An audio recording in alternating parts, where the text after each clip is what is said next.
is off, everybody. Welcome back to another episode of BurnDown Kinda. We're going to figure out a name for this, but maybe once a month we can sit around and we're basically just going to talk cars, kind of off the cuff, go over our setups, what we got, who we are, and then my wife's going to stand in the background and giggle as usual. So, first and foremost, my name is Dane Thompson. We are here with Reid Davis. And Jeff Woods. And you got to speak up because the camera's a little far away. So you've seen everybody's cars on the channel so far, namely mine with the Malibu, and I'm also the guy that has the Atrocity motorhome. That's a thing of beauty. It is. It's getting there. It is getting there. It's a thing of labor. And then tell them a bit about your car, and then we'll get on to Jeff next. So, I've got Rita, the '65 Pontiac Tempest. It's gray. It's quick. It's getting there. It's like still in one piece. I was like chasing like exhaust leaks down the other day. Like there's just like little maintenance here and there. I think it's been pretty solid. So. And then out of all of us, he drives his the most. Like he's driven it far. Jeff really hasn't driven very far. I tried to drive to Vegas one time and mine gave up. And then I was so thankful to be in the truck with AC and mufflers. I mean, every time it's a leap of faith though. Like as soon as I get in the car and it's like, okay, we got to go to Tucson, I'm just like, man, what are the chances this thing actually makes it? And it's made it every time. Well, and you were supposed to come to my house to help me get my car finished, and it didn't make it. That's right, it did do that. Yeah, you pushed the curse onto me. That's right. And then what are you driving, Jeff? I've got a 74 Camaro with a 6-liter and a Power Glide, and everything else is How many headlights you got? half. I got one, currently, one. Does it work? No, Yeah. it's not wired, don't tell the cops. I haven't got my plates yet, so I can't drive it on the street really anyway. But Yeah.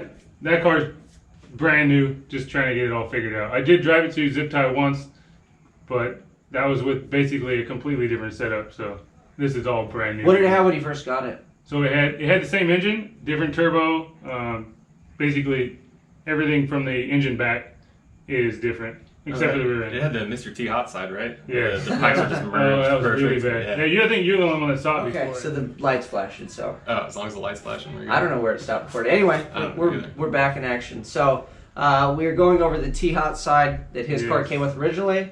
My car was very poorly built, but it made it to Arizona. And So what did it run? 1363. That was Good. so. My first time out was 16.2.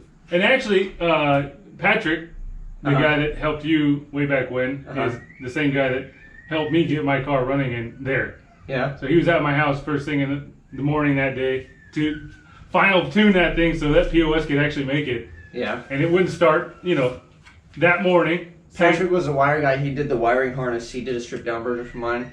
Same thing. It was supposed to be like 2 days before I left, Yeah. and then he had the harness for like probably well over a month, and then 2 days before he's like, "Come get your harness." Yeah. And he's like taping it up as I walk through the door. I'm like, I am so confident, and I had all kinds of problems with mine, but. Wasn't it like overheating on the way over? You had to like put the Yeah, hood we took on the hood off, put it in the back of the truck. Back of the truck. That's Normal roadkill stuff. I put a Yeah. roadkill sticker on it. That was the worst thing I ever did. Oh, yeah. So speaking of like roadkill stuff and all that, obviously, if you guys are watching this, you kind of know the gist of what we do. So essentially, I think roadkill turned a bunch of people on to classic cars again because it was like you don't have to have the prettiest thing, you don't have to have the shiniest thing. You just drive what you got. So I always like that aspect. Roadkill went a little sideways for me. I don't know how these guys feel about it, but still watch it. Yeah, It's still good. Yeah, every now and then you get some jokes. I think when Finnegan and Dude went through the divorce is when I was kind of like, As soon as it seemed like when the money showed up, it went whoop, like it wasn't fun, happy-go-lucky, best day at work. It was like, who's the bigger star? Yeah, and then I was like, it's a divorced couple staying together for the kids. That's what I felt like. I'd watch it and I'm like, they're not having fun together anymore, That's kind of the origin story for the Tempest was because of roadkill. Like my brother got me turned on to him, and he'd come over to my house in San Jose and like we'd watch it every now and then, and finally like one day we were just like, oh, we need a project. Dude, when I saw the video, because I grew up out in the high desert, and I saw the video they did the monster carload. Did you guys see that one? Oh yeah. So they got the lowrider and then they jacked it up. And when they were trying to go in like this much sand, and things started hopping, and the wheel busted. I was crying. My wife's like, "Why is that funny?" And what's I'm wrong like, with you? I'm like, because in the desert when you live there, you get going, and then sometimes it just wouldn't get traction, it just starts slamming. The car was just terrible. And you get out there like nothing wrong. And then you have to like air the tires down because you literally get stuck in the middle of nowhere. That was one of the funniest episodes. I was dying laughing watching them try to drive that damn thing on 3 wheels down the road. For sure. Yeah, that was. So then it's a mix of that and then sloppy mechanics. I think like those two were like the perfect storm of like you take a crappy car and then you take a crappy LS motor and you can slam them together like peanut butter and jelly. And now you have a ridiculously fast, dangerous pile of junk. And that's like the holy grail. That's where the magic is. I actually never heard of sloppy mechanics until I bought my Camaro. Because the guy said it has sloppy stage 2, and I was like, what in the world is that? Yeah, I don't want that. That doesn't sound like anything I want. I grew up with real race cars, and all the expensive stuff. It's not expensive, it's not good. And man, this is so much more fun. It's low energy as far as putting your work into it, but the most fun, highest energy people you can hang out with, it's all good. Well, that's how I met Reid. So I met Reid. He was at Irwindale. Hot lapping the Tempest. Yeah. So I would go, and Reid was driving the Tempest, and I saw it go, and I was like, that dude's from Sloppy. Like, I know he is for sure. Like, from the stands, I'm like, I know it. I could see it. And then I'd go to the pits, I couldn't find him. And then I'd go back to the stands, and there'd go the car. So I'd go back to the pits. And after a while, I was getting tired. I'm like, what the hell? So finally, like, he went and I just stood there. The train started getting hot. Yeah, so then he finally went back to the pits and I'm like running down. There's nobody else. It's just me. I'm like, hey, man. Hey. And I'm like, who is this? Yeah, look at this freaking guy. And then I got it and I was like, okay, all right. Yeah. Obviously into the sloppy business. Yep. I'm a little energetic, so he was probably like, him and his brother. Yeah, you came on strong. We're just like, But, had a good vibe though. Yeah. You're a good dude. And then fast forward, I needed heads for my car, so the heads that are on there are the ones off the that's right. That's or are they 862s? 862s. Yeah. And some guy actually let me know that I have the wrong bore size gasket, so I'm losing compression. I put the wrong bore size gasket on. Yeah, I put whatever. That's what Kinetic told me. The guy's like, I was asking him, I was like, hey man, I got a 4.8 with this and that. And I was like, he's like, stop talking. Like, here's the part number. I was like, is this for a 4.8? He's like, no, but it doesn't matter. I'm like, you got it. Like, I'll put it on. So, but yeah, that was the perfect storm of kind of what led us to where we're at now. So what we're doing now is kind of what they did essentially, I think, and then just kind of helping the average guy. So I show people all the stuff that I do. Granted, Slop Mechanics is going strong. Matt Happel's killing the game over there. Yep. But I can tell he's moving onward with what he does, which is phenomenal because you get bored doing the same thing over and over. So now we're like, carrying the torch for the normal guys where we're still in the trenches. We're still reusing head gaskets and head bolts and stuff. But at a certain point, obviously, you got to grow up from that. But it's nice because you can start there and make a ton of power and have a ton of fun. Oh, yeah. And you literally don't have to buy all the expensive stuff. But after a while, if you're like, I can just, maybe I'll do like we were just discussing, maybe we'll do a piston and rod motor. Because Summit just came out with all that stuff. And it's not terribly expensive. It's not like outside the budget. But we're like, if I have that, I know I can really push this thing. And I'm probably a lot safer than zinging a stock rod motor. But even a stock rod motor, mine hasn't let go. And you only had an issue because you had issues with other parts. Yeah. And then Jeff hasn't held running long enough to but He'll get there. Yeah, but the thing is too is if you think about it, I don't think it's a matter of if you're tired of working with the junkyard motors. I think it's if you're tired of replacing the junkyard motor. Yeah. If you just spend the money, then you know it's going to be in there a little bit longer. Yeah. Well, it's a lot of it's like, the first thing I ran into Sloppy was I got the 4.8 and I'd gotten the turbo before I even knew what Sloppy was. Slapped it all together and I was like, okay, let's see if this thing holds together. And it's like, oh my god, this thing makes boost. But on HP tuners, I'm like actually looking at like injector data and it's like, oh, I maxed these injectors out. Like, how do I get more out of these? And so like at the same time, like I was telling my brother and like we're trying to figure it out. And he's like, oh, get marine injectors, this and that. And he was like at work and I was at work and like we like almost texted each other at the same time, like, dude, have you ever heard of decapping injectors? He's like, yeah, man, check this side out. And it was Sloppy. I was like, that's the one I'm on. And so like that's how I figured, found out about Sloppy. He had it down in science. He had like a drill and he would just angle them and then they'd go zing. Put them in the socket. I ground them a little better than that. Of course, I didn't put them in the drill. Perfect. And then did you flow them at all? I flowed them, I made my own little home bench. I had a little Arduino little microcontroller that like pulsed it and everything. I got a pretty good match on them. They were a good set, and then they lasted me. I mean, I drove the zip tie first year on those. I think the other key though to sloppy that I think a lot of people brush over is the junkyard stuff and decapping injectors. Whatever you want to do, a lot of it kind of coincides with that cue, because there's some people that just are never going to get it, and they try it and they're just not on the same page. Well, dude, and there's other people. It's attention to detail. Like you're sloppy, but you're like, I'm screwing this up, but I'm within tolerance levels. Like if you're just way out in left field, I mean it's a good primer to horsepower though. Like because I think the most powerful thing I had made before the Tempest was. Well, my truck, which was my first 6-liter, actual LS swap, but had a 1500 when I lived up in Washington, and I mean it had aluminum heads. This is a 350. It was pretty quick, but it wasn't like turbo quick. Yeah. And so like pushing it, getting a little bit of boost in the car until I max injectors out. That's like, oh, this thing makes power. And then with decap injectors, like, oh crap, like a little spider to land on his head. Oh, shit. There he is. All right, hang out. Yeah, there you go.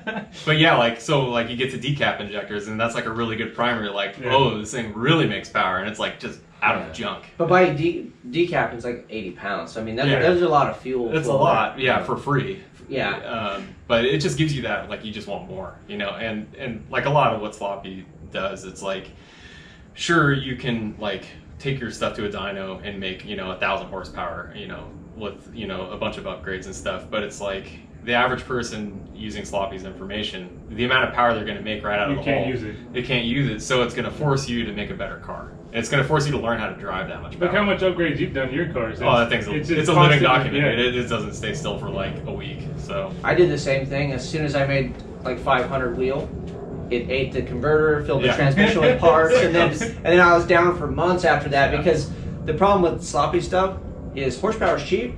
Everything behind that motor is not cheap. That's what he built a TH400, and then I do the Power Glide stuff now, and that's literally because I can't afford the transmission that I would need to hold the power that I make now. And I was like, none of us explored the 4L80 really. I mean, I'm working on mine, but yeah, so he's got combos that are like, this works, this holds power. Like the 8.8, like I did 8.8 just like sloppy, it's like things holding power just fine. I don't know why I brushed over the 4.8 because the problem with the 4.8 for me was the transmission control. Because if you're on a stock ECU like you're cool, and then when you go aftermarket, it's already a stretch if you're like, oh, I'll do $1,000 for the Holly, and then now it's $1,500 plus if you want to get a pedal. I mean, there's ways you can run them as a manual. I got a buddy who's running it. It's not an electronic trans anymore. Like it's a manual shift one. So there's ways to get around it, but if you're not on stock ECU, it's just you don't get the overdrive, right? You get overdrive. You still do? Yeah. I was talking like full budget stuff, and then typically guys are going to buy domestic cars. They're going to have like a 400 or a Power Glide. It's so easy. And then but they were like a Power Glide versus a. So even if you got a 480, if it doesn't work out of the junkyard and you don't know anything about it, like that's an expensive transmission to overhaul. I'm sure I'll find that out soon. Yeah. Well, no, just the hard parts probably. The hard parts are expensive. So. Why did you not do a 400? Because Reid wouldn't give it to me. That's how I met Reid. I mean a 480. Well, that's how I met Reid. Is he put his transmission for sale on Craigslist after zip tie. I put my 5.3 up.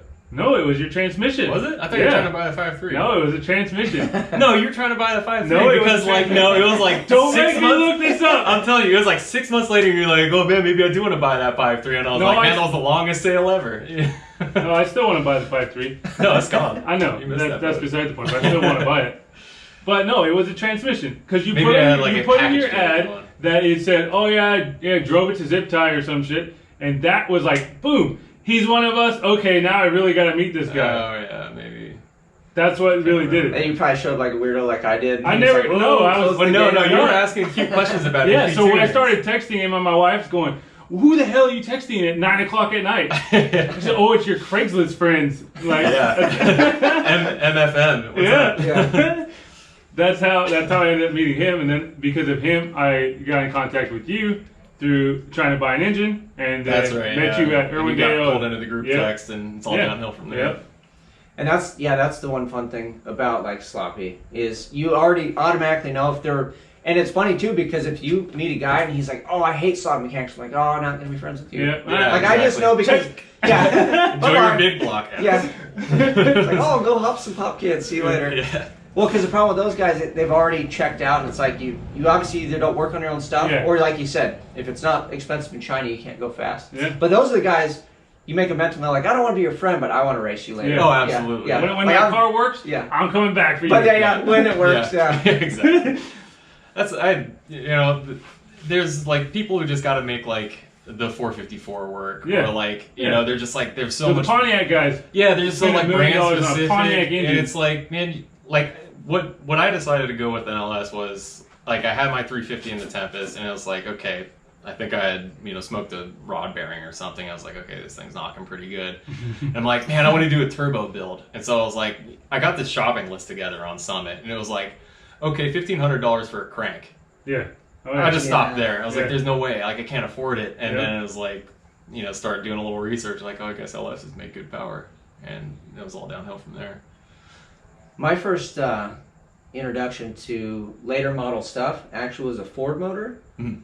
Because I bought a F100, and then I wanted to do like autocross track stuff. Yeah. And then I wanted to do the Crown Vic front suspension swap because it's supposed to be like a bolt-on deal. Yeah. So instead of just buying that because everybody wanted a bunch of money, I found it was a campus car for college. I got it for like $600, and the guy even towed it here because I didn't have a trailer. Oh, no kidding. And then I put it in my backyard, and it was like my own pickup part. So I would just, when I had time, I'd go behind the gate and pull some parts, and then when I was done with it, I'd ship the carcass off to pickup part or whatever. Oh, nice.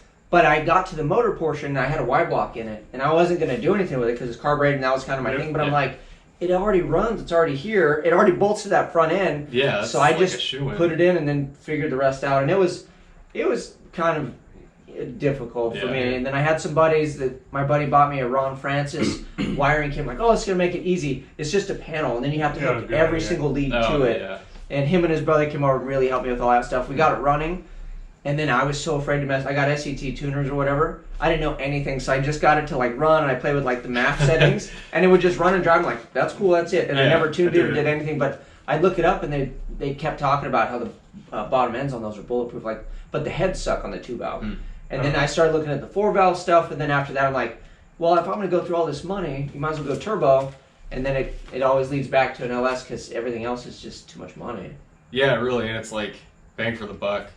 I hate to be like cookie cutter about it, but it's like, I mean, if Ford or Dodge made an engine that was as reputable and as cheap as an LS, I'd go to it. Like, I have no problem with other companies. Like, I run a Ford rear end. Like, not a big deal. Like, if Ford made a better engine, bring it on. Like, I'll take it. But it's just like, they're so plentiful. It's the aftermarket. Just disposable. The aftermarket support, though, too. Yeah. Because, so say, like the Hemi, supposedly, I have buddies that are into the Dodge stuff. Yeah. I guess they make good power, but then they have their shortcomings. Yeah. But then it's like, well, now if you go buy parts for it, and then forever, like the HP tuners and all that, they couldn't get into the systems, they couldn't run anything. So Chevy's just been the one that everybody just flocks to. It's just the new small block Chevy. Come on. It really is. Yeah, they're just it's just the next generation. And that's what I started on, small block Chevy. Yeah.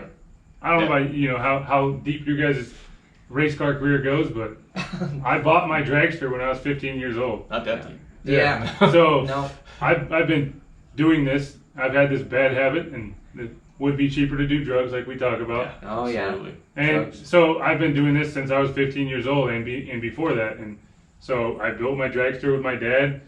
It had a 283 in it. It had a small block Chevy, but a small block Chevy, and it was slower than hell, but it was fun. Yeah.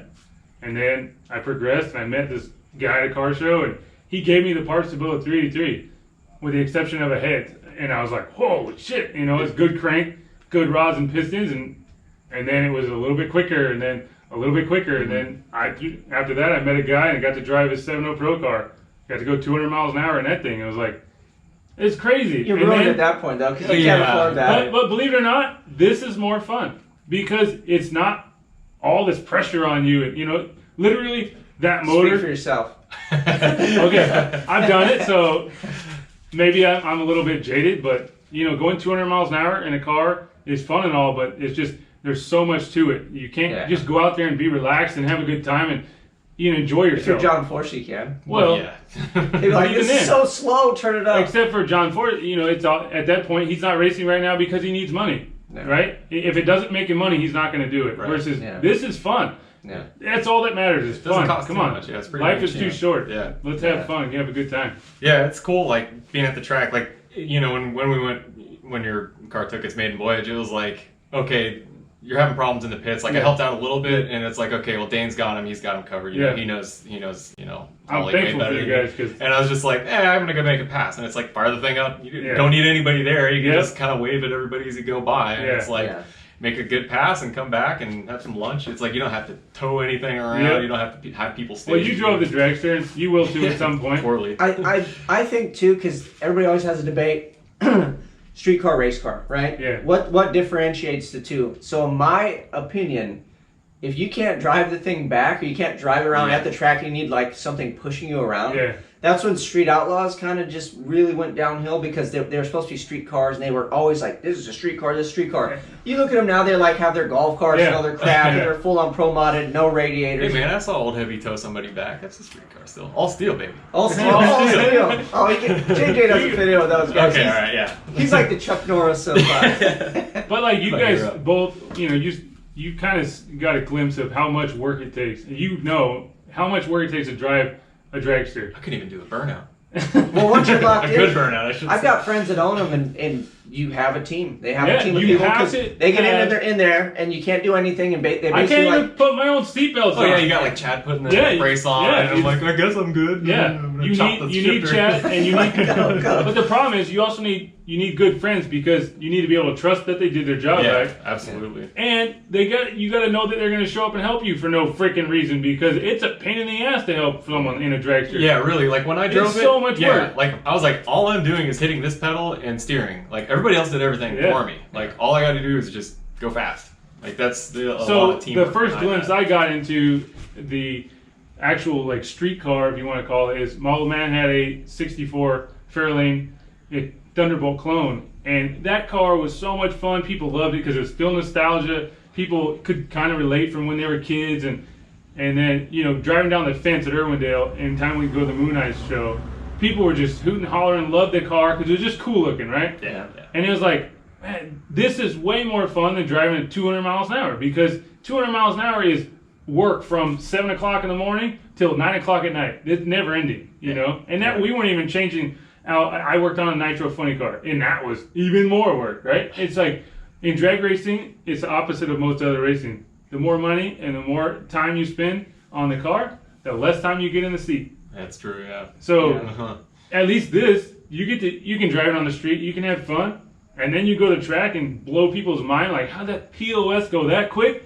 Yeah, that's what it's all about. That really is, yeah. That's the highlight of every time that I go is like, what's the fastest car here that I can line up with that's not a race car that I can beat? Yeah. Like I like lining up with the fast guys too that have the cage and have the stuff. Right.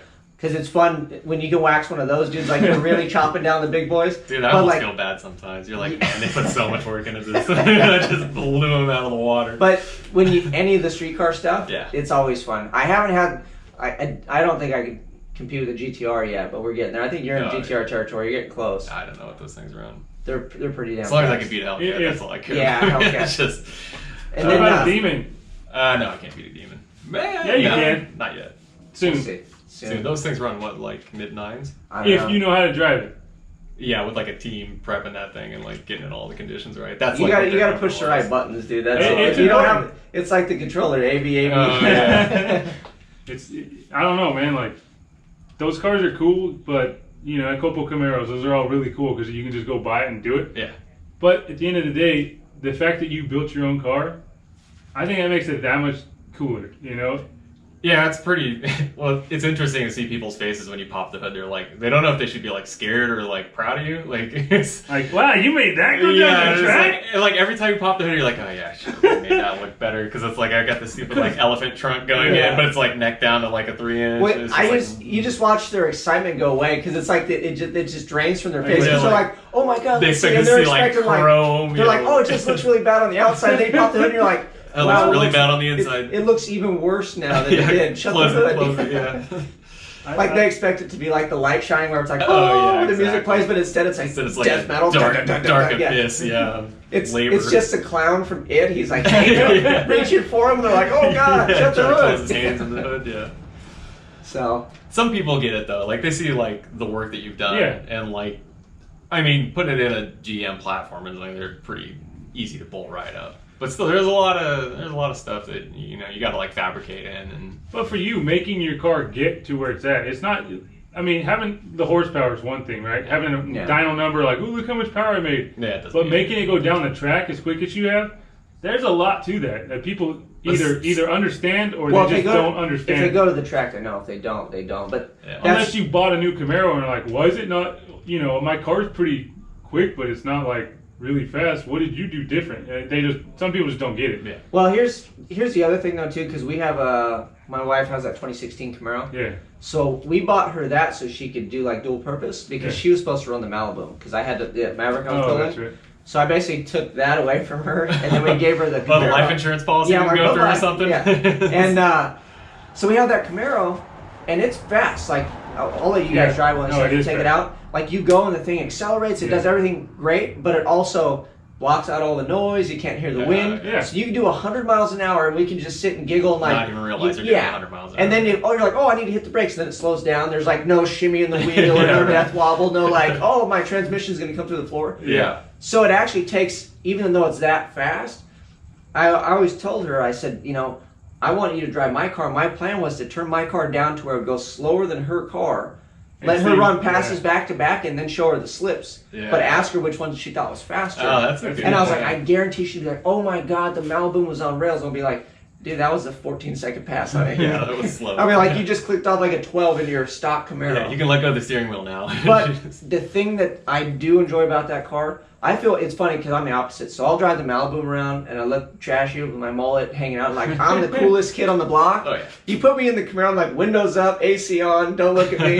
Because I just feel weird. But I realize when I'm like 60 years old and my back hurts and I don't want to wrench on shit, I'm just going to get one of those, drop it off at the hop-up shop or whatever they're doing, in 20 years from now and go, dude, make this hovercraft fly. I just want to drive it. And then I'll just go have fun. But I think it's expectation versus reality. But the new stuff is fast. But what I always think, because we're all the same, is, man, if I could just take the drivetrain out of this and stuff it in something that's like this big, oh my God, it would be a rocket. Oh, yeah. So there's always that. I know, yeah, that's the next project. Like, unfortunately, like during my build, just did not consider weight at all, and so it's like it's making good power, but oh man, it's just like the structure in that thing. Cameron Vick or whatever from Sloppers Mechanics in that 4,000 pound Crown Vic. So that gives me hope, because I'm under 4,000 by I think he ran an 8. That guy makes that thing work, dude. But he also does he's got the 480, which has that ultra low first gear. Oh, so he's got everything dialed. Yeah. Oh, he's got that thing set up really well. That car works, man. It's good. Yeah. But you figure if you actually probably put a 480 in your car, but it adds even more weight. Nah, see the thing. If I can't make it happen with a 400, I'm doing something wrong. Yeah. So. I like it for the street too. Second gear's nice. Yeah, but it'd be nice to have overdrive for cruising to wherever you go. $85, man, it's cheap. I'm surprised at how well they get mileage wise. It's not bad. I think the Tempest on gas gets about 20. That's better than my truck. Yeah. And that's the other thing, thinking about this. Back in the day, if you had a 10-second car, you couldn't barely drive around the block to get donuts on Sunday. Yeah. Without feeling like, I better get home I got to adjust the valves again, Yeah, exactly. Yeah, and solid lifters. And nowadays, it's overheat. Like, nowadays, it's amazing that you can drive your car as well as you do, and it's basically runs like a stock vehicle. Oh, man, you get spoiled, though. You're just like, why is this piece of shit making noise? Yeah. And you gotta I gotta fix this thing. Yeah, the other day he's like, oh, I hear the valves are making noise. It's like, no, mine was making noise. Like I have, and the best part too is we're revving it up. Like the lifter snapped off and it was riding like on half a lifter on the cam. And I'm like, is that a tick? Yeah, I got the screwdriver. Yeah, we're like, I swear I can hear something. That's how old we're getting. Run it again. Yeah. And then so we take it again. It had to be snapped off at that point. Dude, it might have been at the dyno. And I'm out there racing Jan's towing with a snapped off lifter. You beat him though, right? Hell yeah. Of course. Okay. Absolutely. Yeah, it started breaking up, so I just short shifted. Yeah. So, real quick before we wrap up, ultimate goal for your car. I mean, what are you really expecting out of that? Just to have fun. I mean, what would you like to see though if you could get to a goal? My ultimate goal is to run a 6-second 8th mile pass for under $6,000. $6,000 or less. Okay. Oh yeah, you don't want to have to build a cage for that thing, do you? Yeah, I don't care. But 6-second pass, you have to build a cage. Yeah. You can't run a 6 for. Oh yeah, you need to roll not a full cage, but you just need the. But I'm cheating because I didn't buy the transmission. Old man let me borrow it / have it, so that's cheating big time on money. And I bought the car for $4,000, so I'm really not too deep into it. You know, new turbo, Holly Terminator. That's real close. You're almost to $6,000 if you've been paid for the car. I'm real close. Well, it came with the engine and everything, right? Yeah, so. I'm real close. Yeah. But I'm still under 6, so. But $4,000 to you have a got it. 6-liter, and then it's not.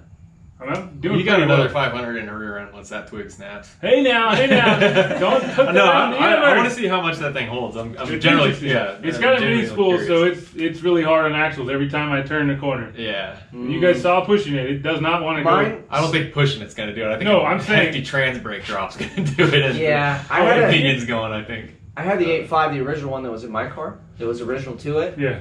and I was foot braking, and I Lincoln lockered that thing together. Uh-huh. And when I pulled it out, I mean, I couldn't even get the pin out. The pin was like wedged in there. Oh, yeah. It was bad. Yeah. Oh, it's gonna go boom. And I didn't. The fastest I went was like, dude, high 7s, I think. On Really? that. Yeah. Yeah, I think I pushed my 10 bolt like as soon as I got it into the 8s. In No, the I eighth think I mile? got it to the 7th. Yeah, In the 8th mile, yeah. I think I barely got into like I was racing whatever Boogeyman was racing. Because when I was racing him, I pushed it a little further than that. Yeah. But Yeah, because I did mine right before LS Fest. That's right. yeah, after my torque converter died, and then I'm like, well, putting a trans in it and putting a trans brake, I was like, this thing's gotta go because it's just you're gonna like, die. I want to see how it breaks because we broke a nodular housing. We took the pinion straight out of the front of the housing on the Thunderbolt. So that was interesting. It just as soon as the button let go, it boom, and it just all over the track. So Gear oil. from what I understand, a lot of the time it's the gear lash, because like when we're bumping in, you know, and it's that's hard on it. Yeah. well, it's not that it's loading and unloading. Yep. So a lot of the guys they'll have you bump in with the brakes, or they'll have it set up through the computer to where it holds like the line lock, so Yeah. it creeps in and it keeps everything loaded. Yeah. So if your gear set's loaded, I need to start doing that, dragging the brakes while I bump in, because Yeah. Your car I don't know if rocks you do it. big. Oh yeah, so does it's mine. That's so what mine's bad. like, and I'm like, go. yeah. It's like not even settled by the time the lights No, are on. no. Like it's still porpoising. I'm like, let's go. It's like a waterbed. You just jump in, you're just along for the ride. I did that in the 7.0 Pro car too at Vegas. I You let the dragged the button go. No, I let the button go, and it literally made one revolution around the ring gear and took every single tooth off of it. Oh, and is that that was the that was as gear far as it stripper? went. Well, that's yeah. Yeah, That's wow. my car club name is Gear Strippers. So, well, I'll put a sticker on everything so that way we can make sure we ruin all the gears. Yeah. Right. I don't need any help with that. We're good. We're good. Yeah. Well, you guys know how to fix everything. I'm gonna now. give you a lifter. Oh yeah. The disappearing lifter Good sticker. lifter. Yeah. We should make those. There you go. Yeah. On your stuff, what's your ultimate goal with the Tempest? Oh man. 9s. I need a 9-second slip. I think it might make the number now. It should make the number, but of course 8s would be absolutely ridiculous. You know what I hate though is when you know it should do it, but you haven't done it, so you can't claim it. I can't claim it. Because I always no. say that, I'm like, I- oh, it should do that, and because there's those guys, the guys that are like, it made 10,000 on the dyno. It should be, or they'll say, I have an 8-second car. You're like, oh, you do? Oh yeah, it made 1,000 on the Show me dyno. the- You're like, yeah, well, no. where's the slip? They're like, Slip. well, I don't have one, but it should do. I was like, No. should is nothing. Yeah. But it's funny when you're saying it because you're like, Oh, I know yeah. you're careful to say. Oh no, I've said it before a couple Yeah. of times. I'm like, oh yeah, it's a 9-second car. It's got to be, and it's just like, fuck, it didn't run Well, 9 seconds. so- oh man, I'm such an idiot. 10-3. God, I'm that guy. When we yeah. went from the 283 to the 383, we gained 100 cubic inches, and the car only went like a tenth quicker because everything was not working between, right? Yeah. So just because it should doesn't mean it will. Yeah. And so that's what's fun about my dad and everyone, all the old guys used to say, you don't race the dyno, right? No. You can't race the dyno. So you can make all the power you want, and you can say you can do this, but until you can prove it, it Yep. doesn't mean shit. Well, that's what it is. It's dyno slips and the time track. So dyno is disappointing, and the track is Yeah. always disappointing. Yeah. But it depends. You know, I always have fun regardless. Yeah, I mean, my dude, like the only reason I go out is to crush big blocks, but B, I hope Matt's not watching this. He's gonna eat, yeah, He's good. okay. He's probably he's me on his practice tree just watching this, just soothing. Yeah, he'll probably beat me, but it's like just getting a PR, like a personal best. That's like the most gratifying thing. Like, it doesn't matter who you beat or who you run against or who you lose to. It's Racing like, yourself is always yeah, fun. really like knowing that whatever you did to the car, it made it quicker. That's like ultimate satisfaction there. Yeah. But I really want it to run 8 so I can sell it for like $15,000. My personal best is gonna be hard to beat though. Yours? Yeah. No, not your personal best. Ours personal best. I'm not gonna. We're not racing 200 miles an hour. I don't know. We might. It would be cool to go quicker than that again. We might have a project in the works that'll do it. My car. That's how public gets. Just saying. My car is. I just want to do Rocky Mountain Race Week. Yeah, that's. So what I'd like to do though is, I'd like to be competitive, which makes the number really fast. Unfortunately, so even on 8.5, what did they run this year? I think I averaged like 5.5 in the 8. That's like over a second faster than my car is right now, which is like, it's a lot. But I figure, you know what? That's the goal. So that's the why I have that goal. It's okay to have goals. Yeah, that's what they're for. Well, if you go all the way out there, because I talked about it with Reid. I haven't talked about it on camera or nothing. I don't think I've told you, but going to Rocky Mountain Race Week, the initial idea was like, it would be so cool just to go and, you know, complete the event and hang out with all the people and make some passes. And then you really start thinking about it and you're like, well, how am I going to get there? You know, and then if I have people help me get there, people throw some sponsor money and stuff. I mean, not big money, just a little bit here and there. Yeah. Anybody helps me get anywhere. And then we're going to put it on video. Yeah. It's like, well, then it changes the dynamic because it's like people don't want to watch you Sunday drive, or they don't want to go like, oh, it was nice, it was cool, you finished, I saw that, you must have had so much fun. Yeah. I was like, they want to see you try, you know, and everybody likes the underdog. Yeah. And then the other thing that people like too is they like people that just go balls out. You just give it 110%, because even if you come up short, people are like, that dude was swinging for the fences. So then let's just bring one engine a day. And we got to make sure that we go through at least an engine a day. And then we'll make sure that we went balls out, had as much fun as we could, and then we'll see what we like. Yeah, just make it look like we thrashed a lot. Yeah, well, I did look it up, so because somebody was saying that I couldn't do that. But oh, really? Drag week, you have to finish with the same block. Oh, really? Race week, you don't have to. And then here's the other kicker, because everybody keeps busting my balls about the intercooler. They don't say anything about dual power adders. So that we could just put a little 50-shot dry on top of the hot setup. Now we're cooking with fire, and I don't have to do nothing. You just put a little plate in there, a little button on it. You just flip the switch, and So we'll see, but yeah, I don't know. I don't know if we're gonna have fancy intercoolers or anything by then, but I got a fancy intercooler, $100. I've got a couple of them. I got a really fancy one. Oh yeah, it's pretty cool. But yeah. So anyway, I hope you guys enjoyed this. We're gonna wrap it up. These guys back to family time and all that other fun stuff. But I think what we're gonna do is maybe like once a month we'll get together and shoot, you know, car talk and whatnot, and we'll think of a name for this so I can put it in its own section. So when you guys go to look for these, because it'd be good podcast style material if you're just driving, so you don't have to look at our ugly asses the whole time you're listening. I got it. Talking slop. Talking slop. It's like talking shop. Interesting. Yeah, there's a shot. We're gonna have to bounce that one around. Yeah, that's it. If you guys have questions or anything for any of us, let us know. And then in the next one, we'll recap, and then I'll start bringing like the pad with the questions that you guys asked to try to keep track of them. And I'll try to get better at it, but I get inundated trying to answer everybody's questions all the time and everything anyway. So, any final words, boys? Get to work. Yeah. That's like Turbo Tom's Garage. Let's get to work. Yeah. Quit sitting around and talking about your build and build it. Yeah, we should probably do the same. All right. We're out.